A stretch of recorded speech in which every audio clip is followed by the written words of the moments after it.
नमस्कार दोस्तों, आपका स्वागत है हिमाचल के सबसे ताज़ा खबरों के साथ। आज हम आपको 4 अक्टूबर 2023 के मुख्य समाचार प्रस्तुत करेंगे। हिमाचल के विकास, पर्यटन और सामाजिक क्षेत्र की ताज़ा जानकारी के लिए हमारे साथ रहें। हिमाचल में बढ़े लगा इलेक्ट्रिक गाड़ियों का क्रेज, सितंबर में लिस्ट में 79 नई गाड़ियां शामिल। हिमाचल में इलेक्ट्रिक गाड़ियों का क्रेज बढ़ने लगा है।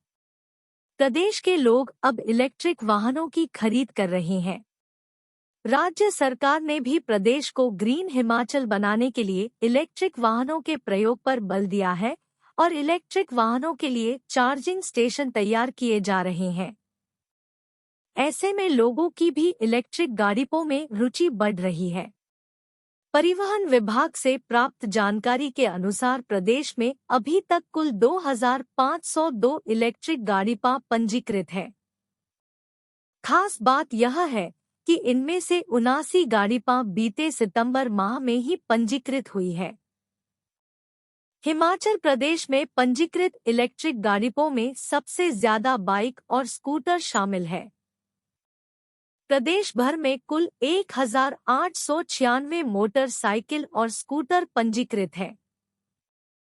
साइड कार वाली मोटरसाइकिल और स्कूटर की संख्या 10 है। इंजन वाली 26 इलेक्ट्रिक साइकिल या मोपेड पंजीकृत हैं। इसके अलावा प्रदेश में 9 मालवाहक इलेक्ट्रिक गाड़ियां और 87 इलेक्ट्रिक बसें भी पंजीकृत हैं।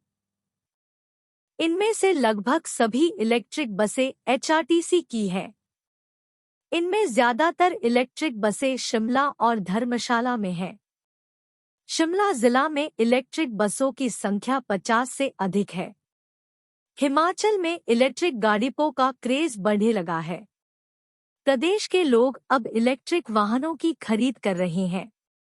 राज्य सरकार ने भी प्रदेश को ग्रीन हिमाचल बनाने के लिए इलेक्ट्रिक वाहनों के प्रयोग पर बल दिया है और इलेक्ट्रिक वाहनों के लिए चार्जिंग स्टेशन तैयार किए जा रहे हैं। ऐसे में लोगों की भी इलेक्ट्रिक गाड़ियों में रुचि बढ़ रही है। परिवहन विभाग से प्राप्त जानकारी के अनुसार प्रदेश में अभी तक कुल 2502 इलेक्ट्रिक गाड़ियां पंजीकृत है। खास बात यह है कि इनमें से 79 गाड़ियां बीते सितंबर माह में ही पंजीकृत हुई है। हिमाचल प्रदेश में पंजीकृत इलेक्ट्रिक गाड़ियों में सबसे ज्यादा बाइक और स्कूटर शामिल है। प्रदेश भर में कुल 1896 मोटरसाइकिल और स्कूटर पंजीकृत है। साइड कार वाली मोटरसाइकिल और स्कूटर की संख्या 10 है। इंजन वाली 26 इलेक्ट्रिक साइकिल या मोपेड पंजीकृत हैं।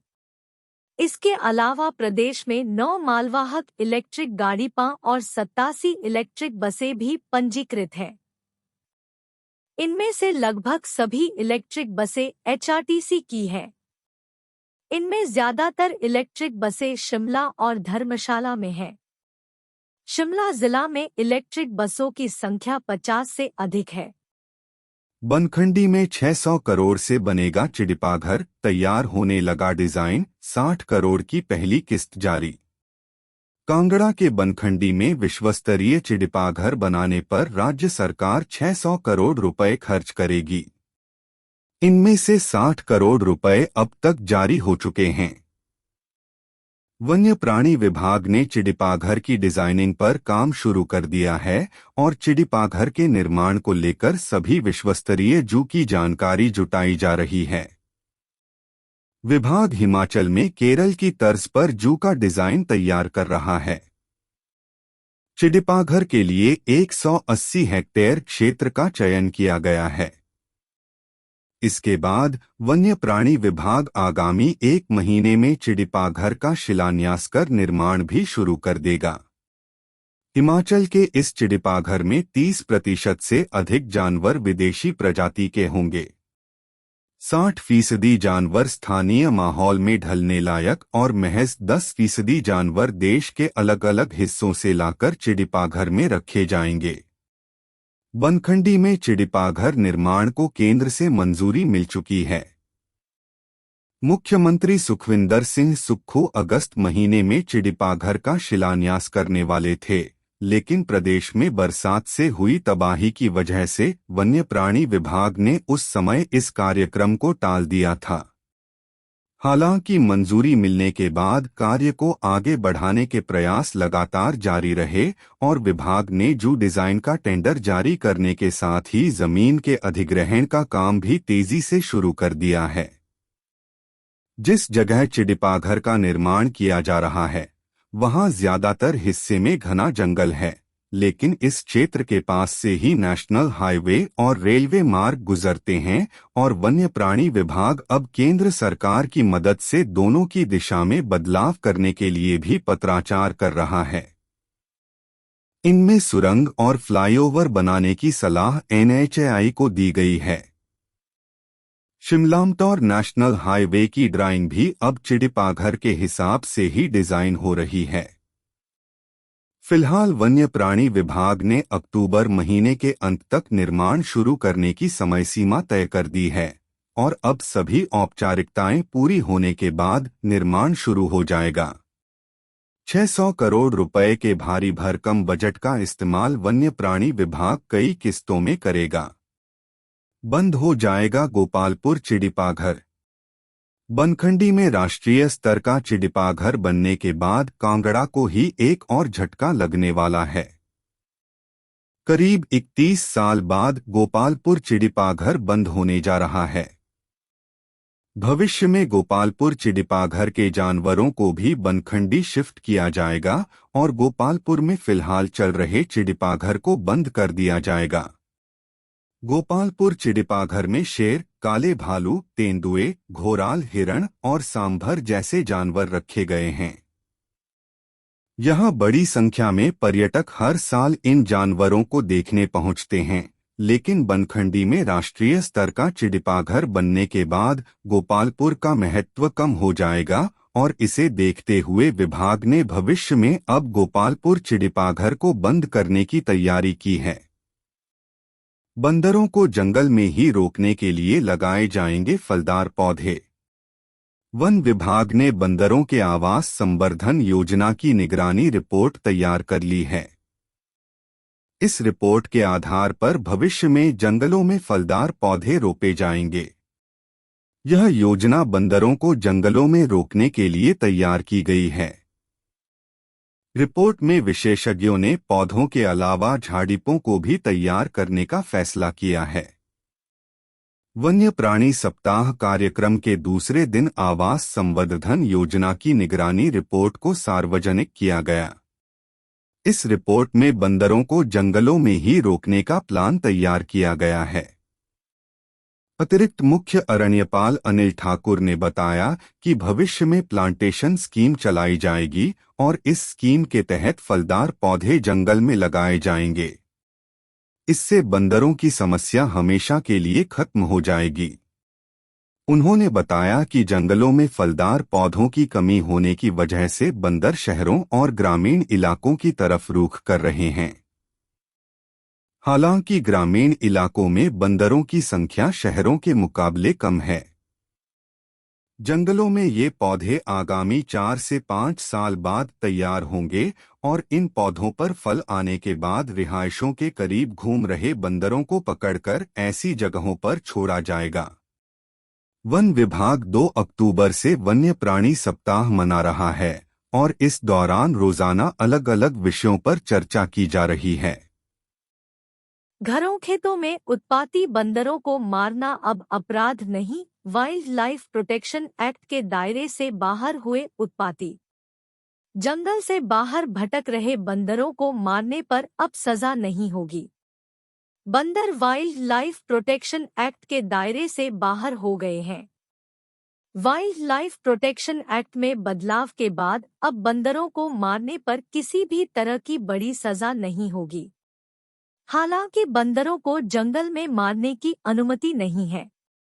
जंगल में जाकर बंदरों को मारा जाता है तो इसके एवज में नियमों के मुताबिक वन्य प्राणी विभाग कदम उठा सकता है। हालांकि यही बंदर घरों और फसल पर मंडराते हैं और उन्हें भगाते समय बंदरों की मौत होती है तो विभाग किसी भी तरह की कड़ी कार्रवाई नहीं करेगा। दरअसल केंद्र सरकार ने हाल ही में वाइल्ड लाइफ प्रोटेक्शन एक्ट में बदलाव किए हैं। इन बदलावों के बाद कोई भी जानवर वर्मिन नहीं रह गया है। ऐसे में बंदर भी इस श्रेणी से बाहर आ गए हैं। लेकिन इस श्रेणी से बाहर आने के बावजूद बंदरों को संरक्षित वन्य जीव नहीं माना गया है। ऐसे में बंदरों को मारने पर कोई भी पाबंदी नहीं है। गौरतलब है कि वन्य प्राणी विभाग ने बंदरों की बढ़ती संख्या को रोकने के लिए नसबंदी अभियान चला रखा है और इस अभियान के तहत अभी तक 1,81,000 बंदरों की नसबंदी की जा चुकी है। वन विभाग के अतिरिक्त प्रधान मुख्य अरण्यपाल अनिल ठाकुर ने बताया कि नया वाइल्ड लाइफ प्रोटेक्शन एक्ट लागू होने के बाद बंदर वर्मिन की श्रेणी में नहीं है। हालांकि बंदर उत्पात मचाते हैं और उन्हें मौत के घाट उतारा जाता है, तो आरोपी पर कड़ी कार्रवाई का कोई भी प्रावधान नहीं है। वन विभाग में लाएंगे पारदर्शिता। वन्य प्राणी सप्ताह के दौरान मंगलवार को आयोजित मीडिया सेमिनार में अतिरिक्त मुख्य अरण्यपाल अनिल ठाकुर ने वन विभाग की गतिविधियां साझा की। उन्होंने कहा कि वन विभाग मीडिया से जुड़े सभी सवालों के जवाब भविष्य में खुले मन से देगा, ताकि पारदर्शिता बनी रहे। मीडिया को लेकर भविष्य में भी इस तरह के सेमिनार किए जाएंगे। सड़क बहाल होगी, रोपवे भी बनेगा। पंडोह के कैंची मोड़ पर रोपवे और एनएचएआई के बीच विवाद खत्म। चंडीगढ़ मनाली राष्ट्रीय राजमार्ग पर के पंडोह के टूटे कैंची मोड़ को बहाल करने के लिए चला काम लगातार जारी रहेगा। इसके साथ ही इसी मोड़ पर बनाया जा रहे रोपवे के सबस्टेशन का काम भी फिर से शुरू हो सकेगा। इसी साइट पर एनएचएआई और रोपवे एवं rapid transport system development corporation RTSDC के बीच चल रहा विवाद समाप्त हो गया है। मंगलवार को एनएचएआई के क्षेत्रीय अधिकारी अब्दुल वासित और आरटीएसडीसी के सीजीएम समेत अन्य अधिकारियों ने इस साइट का निरीक्षण किया। दोनों पक्ष यहां काम को तेजी गति से आगे बढ़ाने के लिए मान गए हैं। इसके बाद रोपवे का काम भी शुरू हो सकेगा, जबकि ब्यास के तल से कैंची मोड़ को बहाल करने के लिए चले काम में भी तेजी आएगी। यहां पर निजी कंपनी मां बगलामुखी मंदिर के लिए रोपवे सबस्टेशन का निर्माण कर रही है। रोपवे सड़क मार्ग के ऊपर निर्मित हो रहा है, जबकि कैंची मोड़ का निर्माण झील के तट से शुरू किया गया है। रोपवे के साथ सड़क धंसने से सबस्टेशन भवन के गिरने का खतरा बन गया था, जिससे कई दिन तक कैंची मोड़ को बहाल करने का काम भी रुका रहा था।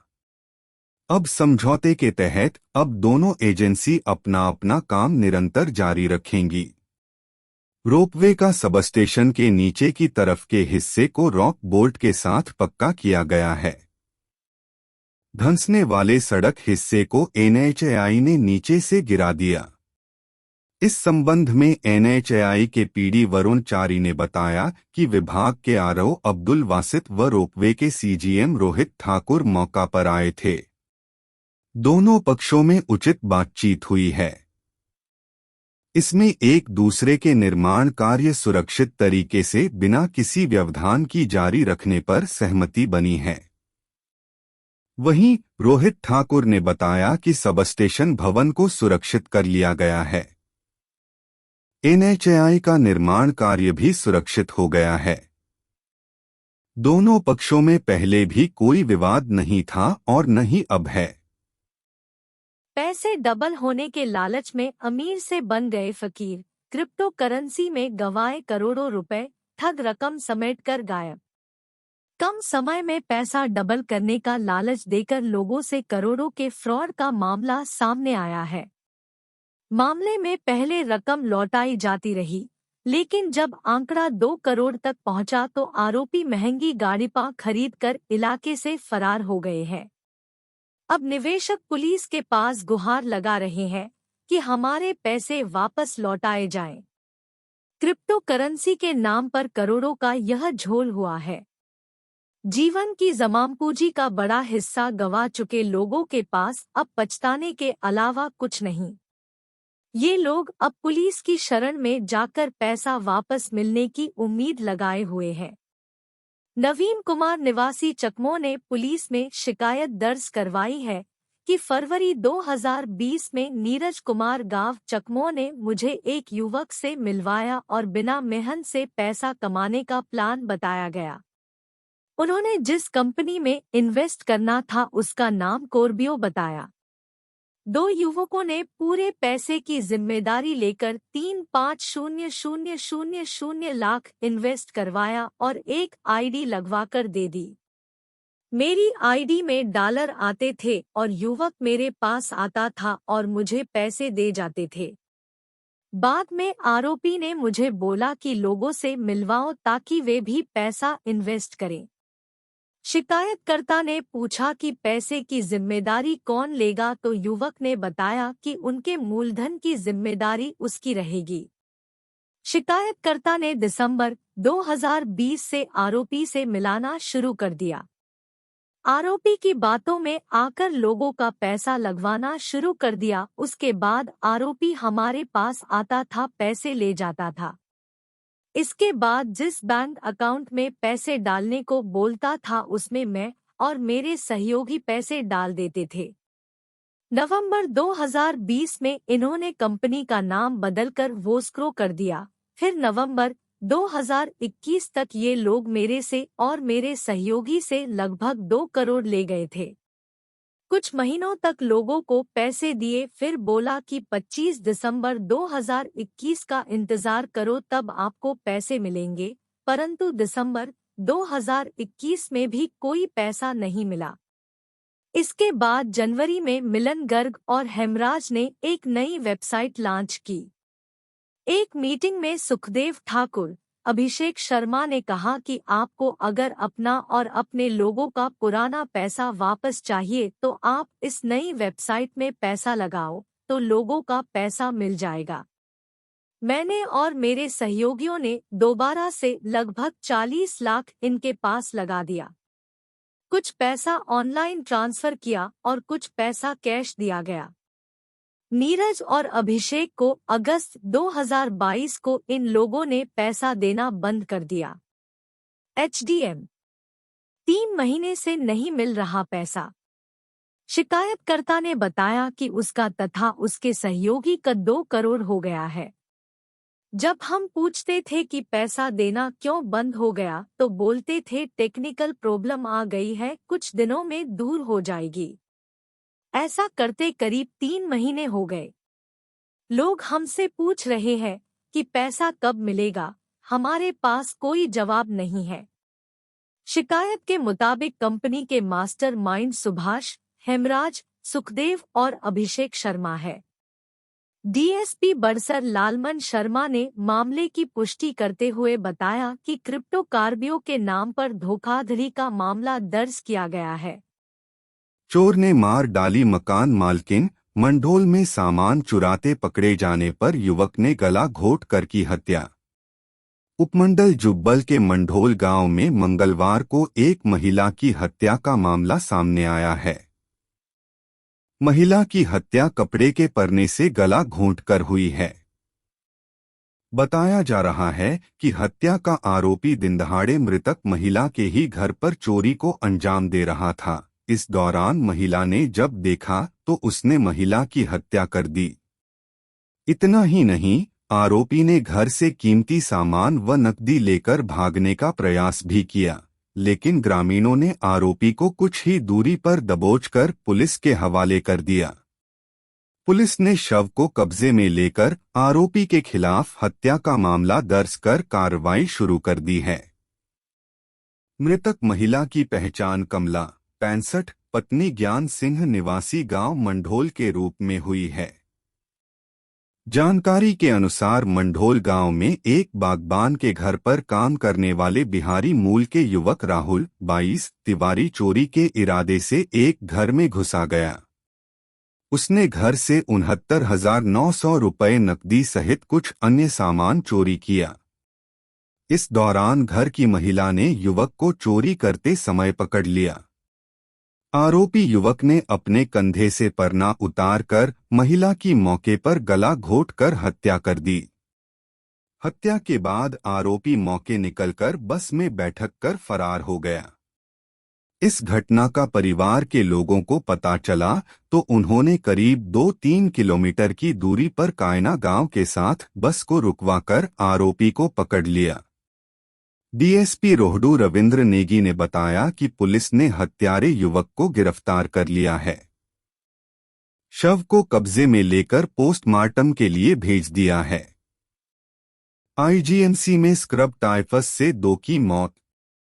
शिमला आईजीएमसी में स्क्रब टाइफस से 2 मौतें हुई है।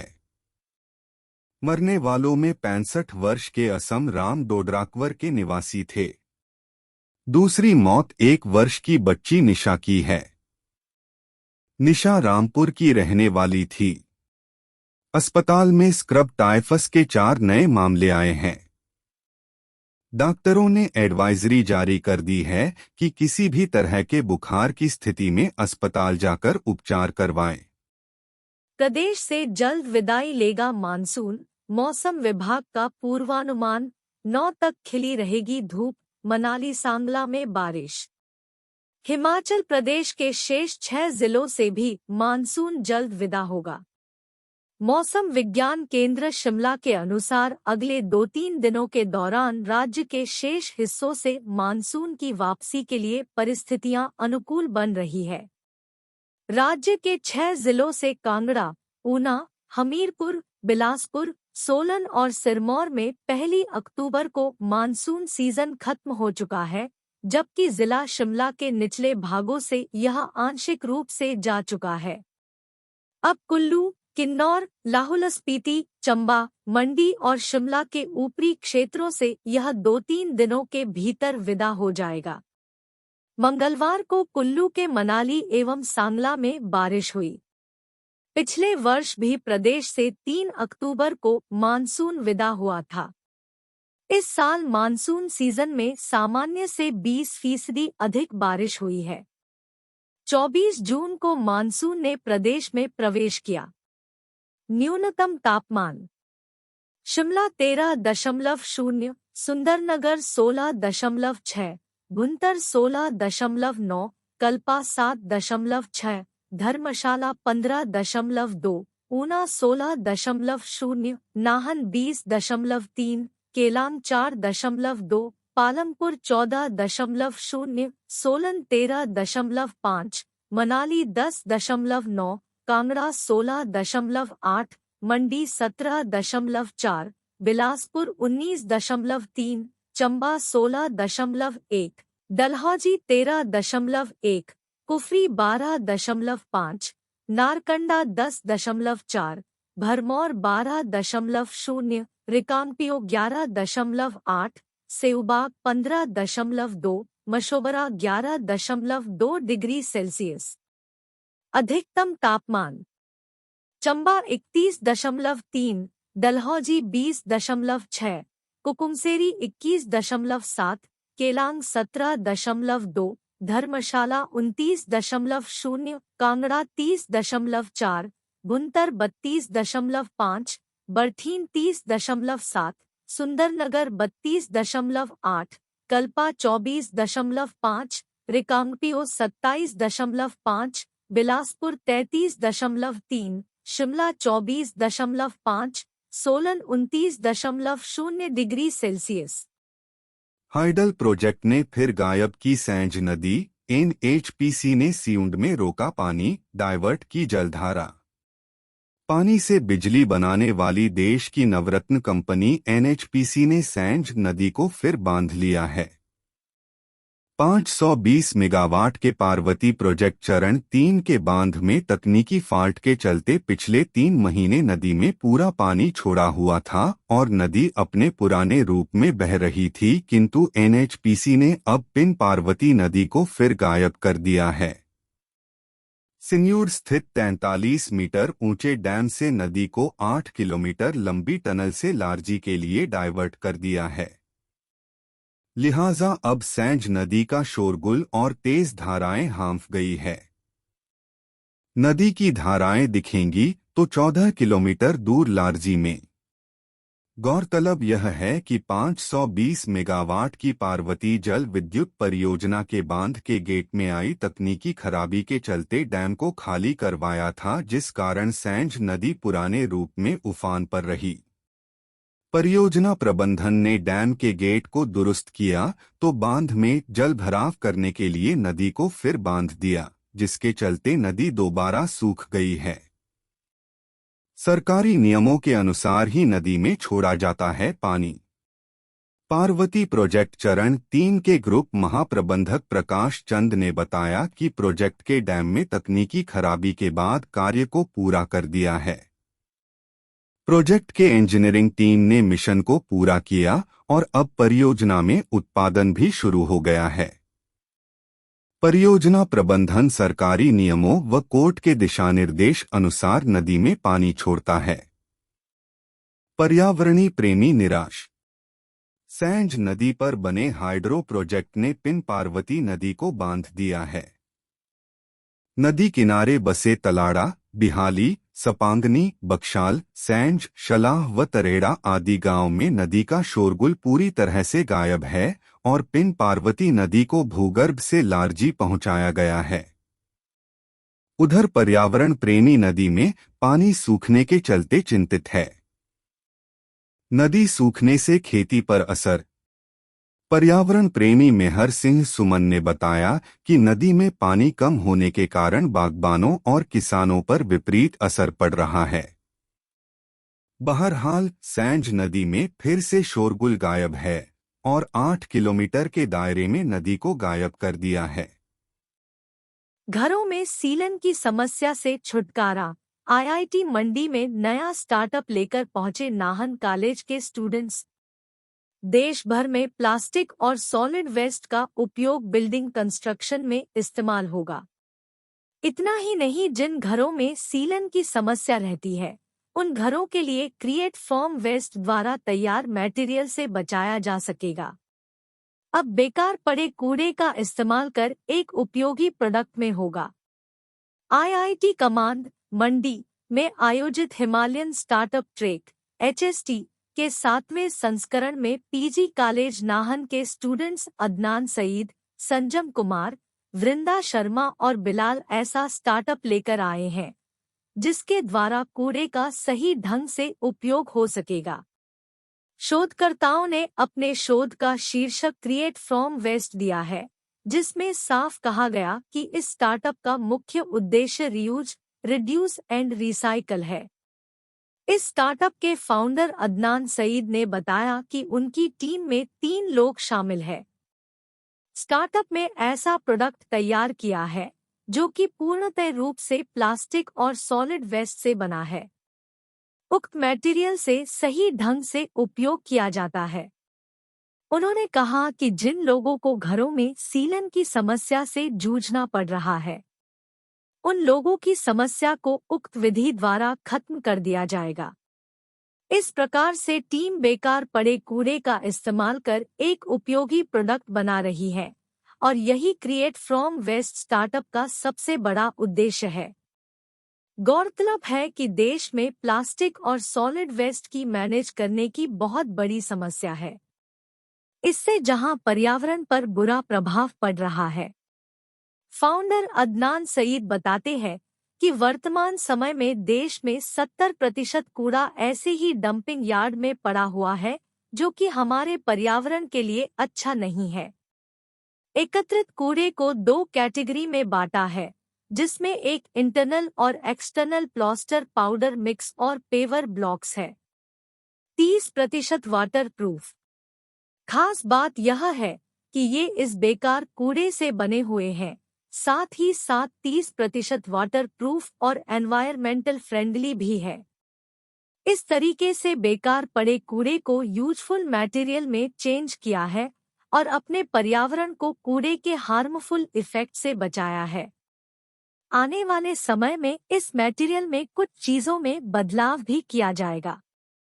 चुनाव ड्यूटी पर जाएंगे 30 अफसर, निर्वाचन आयोग ने 20 आईएएस, 10 आईपीएस ब्रीफिंग को बुलाए। हिमाचल सरकार के 20 आईएएस और 10 आईपीएस अधिकारी चुनावी ड्यूटी पर राजस्थान और मध्य प्रदेश जैसे राज्यों में जाने वाले हैं।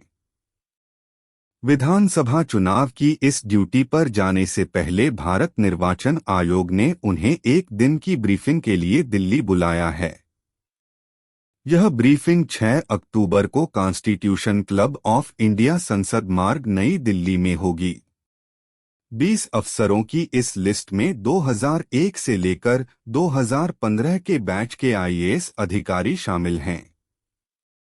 इनमें नंदिता गुप्ता, सी पालरासु, प्रियतु मंडल, डॉ राजकृष्ण पुरुथी, विनोद कुमार, सुदेश कुमार मोक्ता, संदीप कुमार, ऋग्वेद मिलिंद ठाकुर, डीसी नेगी, गोपाल चंद, कमलकांत सरोज, नीरज कुमार, रोहित जम्वाल, अश्वनी कुमार शर्मा, रामकुमार गौतम, पंकज राय, प्रदीप ठाकुर, विनय सिंह, हरबंस सिंह बेरस्कोन और रीमा कश्यप के नाम हैं। इसके अलावा 10 आईपीएस अधिकारी भी चुनावी ड्यूटी के लिए ब्रीफिंग में बुलाए गए हैं। इनमें जेपी सिंह, डॉक्टर डीके चौधरी, गुरदेव चंद, अनुपम शर्मा, रोहित मालपानी, डा खुशहाल चंद्र शर्मा, डॉक्टर रमेश चंद्र छाजटा, दिवाकर शर्मा, डॉ मोनिका और भगत सिंह के नाम शामिल हैं। हालांकि इन अधिकारियों में जो रिप्लेसमेंट के लिए आवेदन करेंगे तो कुछ नाम बदल सकते हैं। इसके अलावा डीसीएसपी कॉन्फ्रेंस अब शिमला में 9 अक्टूबर को होगी, जिसकी अध्यक्षता मुख्यमंत्री सुखविंदर सिंह सुक्खू करेंगे। इस कॉन्फ्रेंस के साथ ही 8 अक्टूबर को शिमला के बिशप कॉटन स्कूल में आईएएस और आईपीएस अधिकारियों के बीच क्रिकेट मुकाबले भी रखा गया है। मुंबई अहमदाबाद बंगलुरु से कालका को जोड़े रेलवे, शिमला होटल संघ ने उठाई मांग।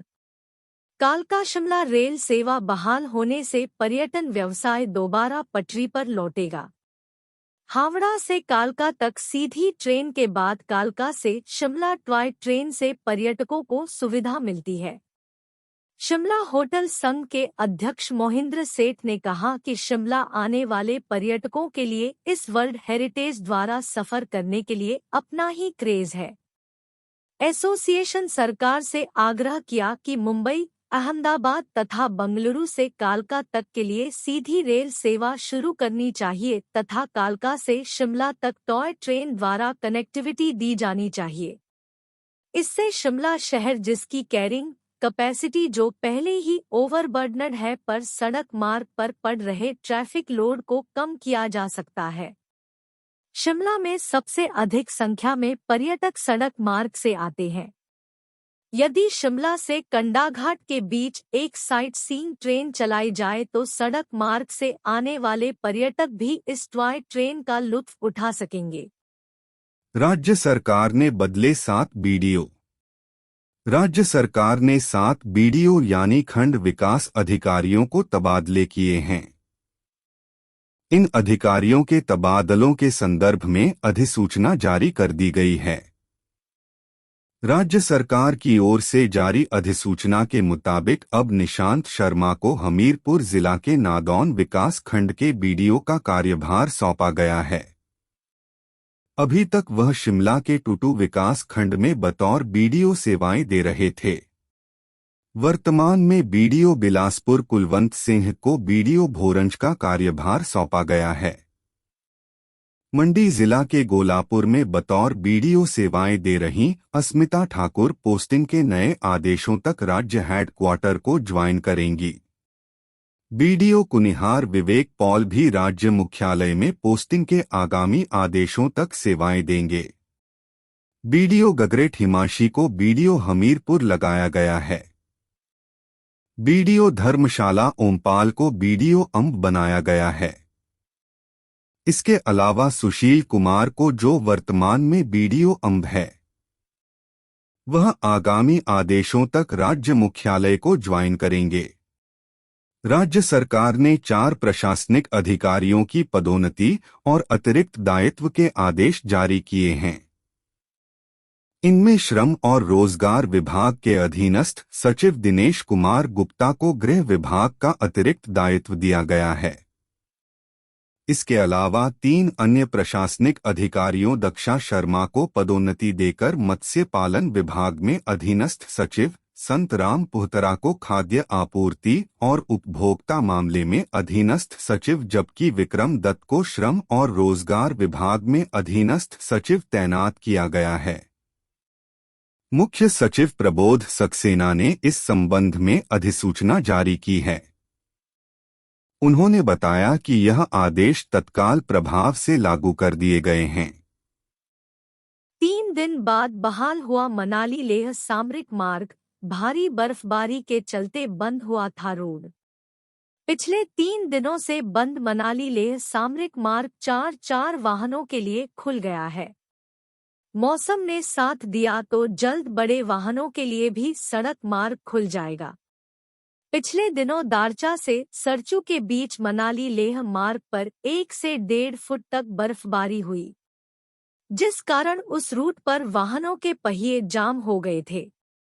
सीमा सड़क संगठन के 70 आरसीसी ने -10 डिग्री तापमान के बीच 3 दिनों लगातार देर रात तक बर्फ हटाकर सामरिक मार्ग को सोमवार को फिलहाल 4x4 वाहनों के लिए खोल दिया है। बर्फ हटाने के मुहिम के बीच 2 दिनों तक लगातार बर्फबारी होती रही। विषम भौगोलिक परिस्थितियों के बावजूद बीआरओ ने सड़क बहाली को अंजाम दिया। इस दौरान संगठन ने समुद्रतल से 16,000 फुट ऊंचे बारालाचा समेत जिंगजिंगबार, सरचू, पतसेऊ समेत कई इलाकों में बर्फ हटाया। बीआरओ 70 आरसीसी के officer commanding major Ravi Shankar ने बताया कि शून्य तापमान और बर्फबारी के बीच संगठन के जवानों ने मिशन स्नो क्लियरेंस को अंजाम दिया है। कहा कि बीआरओ के जवानों, अधिकारियों और कामगारों की टीम वर्क के कारण सोमवार को मनाली लेह मार्ग वाहनों के लिए खुल सका है। बर्फबारी के बीच दर्जनों वाहनों को बीआरओ ने अपने मशीनों की मदद से रेस्क्यू किया है। शिमला सहित प्रदेश के कई जिलों में भूकंप के तेज झटके, रिक्टर स्केल पर 6.2 रही तीव्रता। हिमाचल प्रदेश की राजधानी शिमला सहित प्रदेश के अन्य जिलों में मंगलवार दोपहर भूकंप के तेज झटके महसूस किए गए। भूकंप की तीव्रता रिक्टर पैमाने पर 6.2 आंकी गई है। भूकंप का केंद्र नेपाल में जमीन के अंदर 5 किलोमीटर की गहराई में स्थित था, लेकिन इसके झटके प्रदेश के कई भागों में भी महसूस किए गए। भूकंप से किसी तरह के नुकसान की सूचना नहीं है। भूकंप की तीव्रता रिक्टर पैमाने पर 6.2 आंकी गई है। भूकंप अपराह्न करीब 2.51 बजे दर्ज किया गया। गौरतलब है कि हिमाचल भूकंप की दृष्टि से सिस्मिक जोन 4 और 5 में आता है। कांगड़ा, चंबा, लाहौल, कुल्लू और मंडी भूकंप की दृष्टि से सबसे अति संवेदनशील क्षेत्र हैं। कांगड़ा में 4 अप्रैल 1905 की अल सुबह आए 7.8 की तीव्रता वाले भूकंप में 20,000 से ज्यादा इंसानी जानें चली गई थीं। भूकंप से 1 लाख के करीब इमारतें तहस-नहस हो गई थीं, जबकि 53,000 से ज्यादा मवेशी भी भूकंप की भेंट चढ़ गए थे। भूकंप के आने की मुख्य वजह धरती के अंदर प्लेटों का टकरना है। धरती के भीतर 7 प्लेट्स होती हैं जो लगातार घूमती रहती हैं। जब ये प्लेटें किसी जगह पर आपस में टकराती हैं तो वहां फॉल्ट लाइन जोन बन जाता है और सतह के कोने मुड़ जाते हैं। सतह के कोने मुड़ने की वजह से वहां दबाव बनता है और प्लेट्स टूटने लगती हैं। इन प्लेट्स के टूटने से अंदर की एनर्जी बाहर आने का रास्ता खोजती है, जिसकी वजह से धरती हिलती है और हम इसे भूकंप मानते हैं। अनाथ बच्चों की मदद को कानून के तहत योजना बनाने वाला देश का पहला राज्य बना हिमाचल। मुख्यमंत्री सुखविंदर सिंह सुक्खू ने आज शिमला के ऐतिहासिक रिज मैदान से राज्य स्तरीय समारोह में अनाथ, विशेष रूप से सक्षम बच्चों, निराश्रित महिलाओं और वृद्धजनों को व्यापक सहायता के दृष्टिगत मुख्यमंत्री सुखाश्रय योजना की औपचारिक शुरुआत की। इसके साथ ही हिमाचल अनाथ बच्चों एवं अन्य वंचित वर्गों की मदद के लिए कानून बनाकर यह योजना लागू करने वाला देश का पहला राज्य बन गया। मुख्यमंत्री ने इस अवसर पर योजना के पात्र बच्चों को 4.68 करोड़ रुपए के वित्तीय लाभ का वितरण भी किया। इसमें उच्च शिक्षा प्राप्त कर रहे 48 अनाथ बच्चों को फीस और छात्रावास व्यय के रूप में 15.52 लाख रुपए तथा मासिक व्यय के रूप में 11.52 लाख रुपए शामिल है। इसके अतिरिक्त विभिन्न व्यावसायिक पाठ्यक्रमों में अध्ययनरत 17 अनाथ बच्चों को 7.02 लाख रुपए फीस तथा 4.08 लाख रुपए मासिक व्यय का वितरण किया गया। मुख्यमंत्री ने पालक देखभाल एवं प्रायोजन फोस्टर केयर के अंतर्गत 1106 लाभार्थियों को 2.65 करोड़ रुपए के वित्तीय लाभ हस्तांतरित किए। इसके अतिरिक्त बाल देखभाल संस्थानों के 12वीं कक्षा के 30 मेधावी छात्रों को 10वीं कक्षा में बेहतर प्रदर्शन के लिए लैपटॉप प्रदान किए गए। उन्होंने लघु एवं सूक्ष्म उद्योगों की स्थापना के लिए 3 लाभार्थियों को 6 लाख रुपए का आवंटन भी किया। सीएम सुक्खू ने कहा कि वर्तमान प्रदेश सरकार राज्य में अनाथ एवं अन्य वंचित वर्गों के कल्याण के लिए प्रतिबद्ध है। उन्होंने कहा कि इसी रिज मैदान पर शपथ लेने के बाद वे बतौर मुख्यमंत्री सचिवालय के बजाय टूटीकंडी स्थित बालिका आश्रम पहुंचे और वहीं उन्हें इन वर्गों को आत्मनिर्भर बनाने के लिए इस तरह की योजना का विचार आया। उन्होंने कहा कि विभिन्न वित्तीय चुनौतियों और हाल ही में आई आपदा के बावजूद प्रदेश सरकार ने इस योजना को आरंभ करने का अपना संकल्प पूरा किया है। मुख्यमंत्री ने कहा कि सुखाश्रय योजना के अंतर्गत नए चिन्हित किए गए लगभग 2700 अनाथ बच्चे जो कि अपने रिश्तेदारों के साथ रह रहे हैं, उन्हें भी 27 वर्ष की आयु पूर्ण होने तक 4000 रुपए मासिक वित्तीय सहायता प्रदान की जाएगी। उन्होंने कहा कि राज्य सरकार इन बच्चों के संरक्षण के लिए पूर्ण रूप से प्रतिबद्ध है और इस योजना में मातृत्व देखभाल की आवश्यकता वाले प्रत्येक बच्चे के लिए एक परिचारिका का भी प्रावधान किया गया है और प्रत्येक बढ़ते 3 बच्चों के लिए एक मैट्रन का भी प्रावधान है। सीएम सुक्खू ने कहा कि योजना के अंतर्गत अनाथ बच्चों को वार्षिक आधार पर 15 दिवसीय अध्ययन भ्रमण करवाया जाएगा, जिस दौरान उन्हें 3 सितारा होटलों में ठहराने सहित उनकी हवाई यात्रा तथा अन्य व्यय प्रदेश सरकार द्वारा वहन किया जाएगा। उन्होंने कहा कि अनाथ बच्चों को प्रदत्त यह अधिकार दया के रूप में नहीं अपितु एक कानून बनाकर उन्हें उपलब्ध करवाया गया है। मुख्यमंत्री ने इन बच्चों को प्रोत्साहित करते हुए कहा कि वे बड़े सपने देखें और उन्हें पूरा करने के लिए कड़ी मेहनत करें। उन्होंने कहा कि एकाग्रता, दृढ़ इच्छा शक्ति और कड़ी मेहनत सफलता की ओर ले जाती है और यह बच्चे हिमाचल प्रदेश का भविष्य है। उन्होंने आश्वस्त किया कि यह बच्चे जीवन में अकेले नहीं हैं और समस्त समाज उन्हें समाहित करने के लिए आगे आ रहा है। उन्होंने कहा कि इस योजना के अंतर्गत लाभार्थियों को 10,000 रुपए वस्त्र भत्ता, 500 रुपए उत्सव अनुदान और 2 लाख रुपए विवाह अनुदान का भी प्रावधान है। उच्च शिक्षा के लिए यह बच्चे 1 लाख रुपए तक की वित्तीय सहायता के लिए पात्र हैं और उन्हें 4,000 रुपए प्रतिमाह जेब खर्च भी दिया जाएगा। इसके अतिरिक्त उन्हें लघु एवं सूक्ष्म उद्योग की स्थापना के लिए 2 लाख रुपए तक का अनुदान प्रदान किया जाएगा ताकि वे स्वरोजगार के लिए प्रेरित हो सकें। सीएम सुक्खू ने कहा कि इसके तहत राज्य सरकार का भूमिहीन अनाथ बच्चों को गृह निर्माण के लिए ग्रामीण क्षेत्रों में 3 बिस्वा भूमि और शहरी क्षेत्रों में 2 बिस्वा भूमि तथा 3 लाख रुपए की वित्तीय सहायता का भी प्रस्ताव है।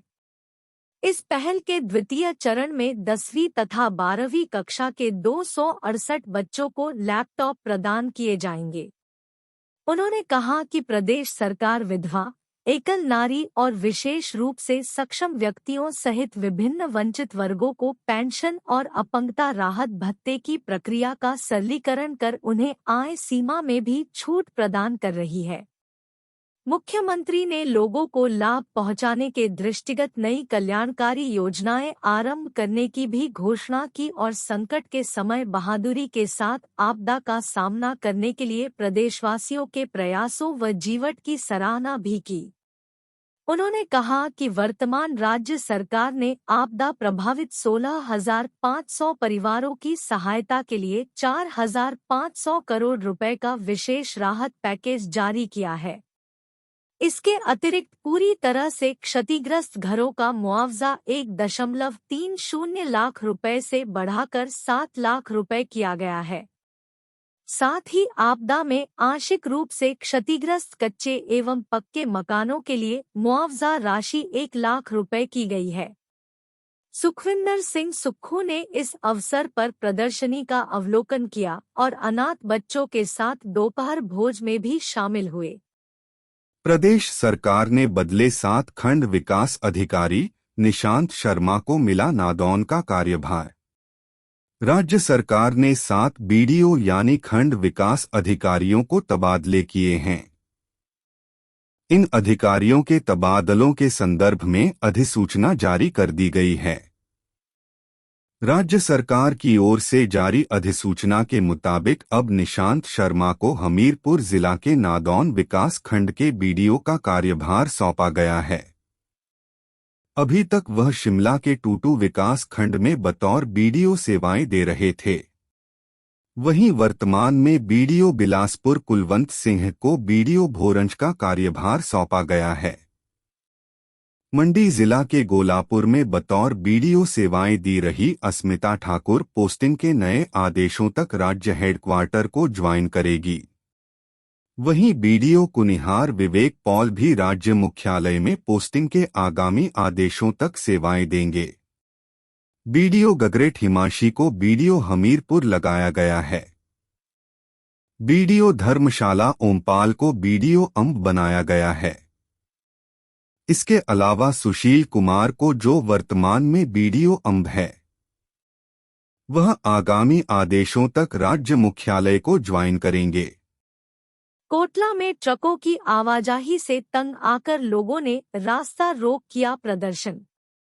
विधानसभा क्षेत्र जवाली के अधीन कोटला बेल्ट में कोटला अपडेट रोड पर 4 लेन व क्रशर संचालकों के ट्रकों की आवाजाही से तंग आकर युवा मंडल, महिला मंडल व स्थानीय बाशिंदों ने मंगलवार को रास्ता बंद कर दिया तथा रोष भी प्रकट किया।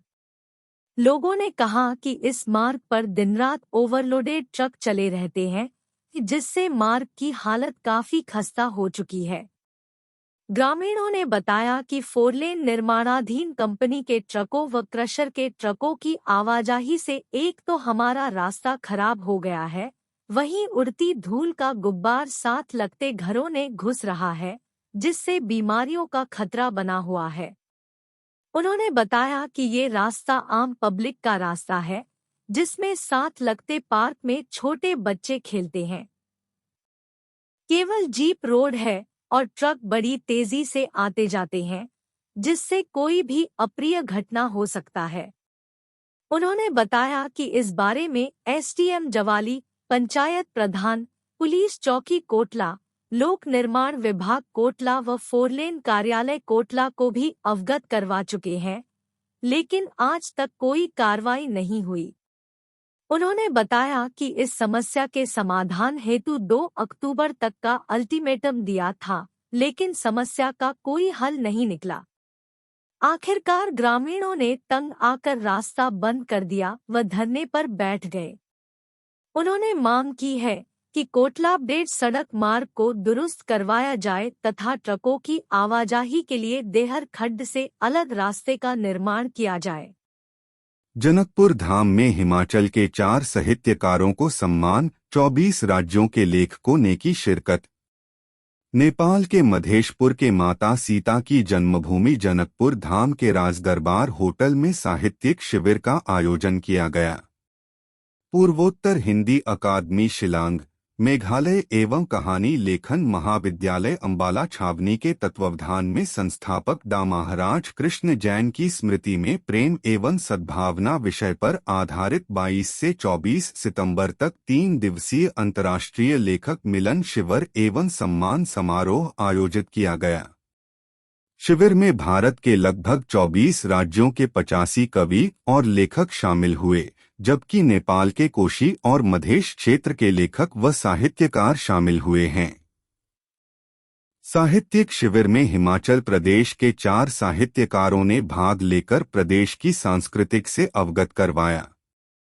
शिविर में 7 साहित्यिक संस्थाओं ने साहित्य के क्षेत्र में किए गए उत्कृष्ट कार्य के लिए सम्मानित किया। नेपाल में आयोजित इस समारोह में हिमाचल प्रदेश से 4 साहित्यकार कुल्लू से डा सूरत ठाकुर, जिला मंडी के जोगिंद्रगनगर से प्रताप सिंह अरनोट, बिलासपुर से रत्नचंद निर्झर तथा नालागढ़ से रणजोध सिंह ने भाग लिया। साहित्य एवं हिंदी क्षेत्र में उत्कृष्ट कार्य के लिए हर साल राष्ट्रीय लेखन शिविर में दिया जाने वाला डा महाराज कृष्ण जैन स्मृति सम्मान से हिमाचल प्रदेश से भाग ले रहे इन 4 साहित्यकारों को सम्मानित किया गया। इन साहित्यकारों को नेपाल के पोखरा में गुप्तेश्वर धाम की धार्मिक संस्था द्वारा आयोजित विश्व पर्यटक दिवस पर भी सम्मानित किया गया। सम्मानित होने के बाद यह 4 अपने प्रदेश पहुंचे हैं और यहां पर इन्हें इस सम्मानित के लिए बधाइयों का तांता लग रहा है। हम अपने राज्य के विकास में योगदान देने में गर्व महसूस करते हैं और हमें उम्मीद है कि आने वाले दिनों में हमें और भी अच्छी खबरें मिलेंगी। इन खबरों को अधिक लोगों तक पहुंचाने के लिए कृपया हमारा कंटेंट साझा करें, हमारे चैनल को सब्सक्राइब करें और अपडेट के लिए हमें फॉलो करें। इसके अलावा बेझिझक अपने विचार कमेंट्स में साझा करें और आइए बातचीत में शामिल हों। आपका सहयोग हमें और भी बेहतर काम करने में मदद करेगा। धन्यवाद।